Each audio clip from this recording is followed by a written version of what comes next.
প্রকৃত পক্ষে যারা ঈমান আনয়ন করে নাই, ঈমান ভিত্তিক আমল করে নাই, তারা অনেক চেষ্টা করে সুখ পায় না।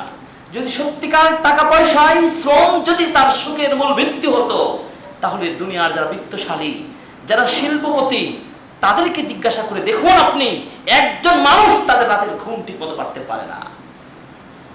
কিন্তু প্রকৃতপক্ষে একজন ঈমানদার, যিনি 17 রাকাত সালাত দিনে রাতে পড়েন, যিনি সৎ কাজগুলো করেন, যিনি সমাজের উন্নয়নের চিন্তা করেন, মার সাথে বন্ধুত্ব বজায় রেখে চলেন, আল্লাহ রাসূলের আহ্বান যেখানে সেখানে দৌড়ে যায়, মসজিদের আলোচনায় আসে, সেমিনারে চলে আসেন, কোরআন স্টাডি করেন, দিন চর্চা করেন, দিন প্রতিষ্ঠার জন্য শ্রম ইনভেস্ট করেন, দেখুন ওই লোকটা ডাল ভাত খেয়েও অনেক সুখে জীবন লাভ করেছেন। এই আনন্দ আপনি 1000 টাকা দিয়েও খুঁজে পাবেন না।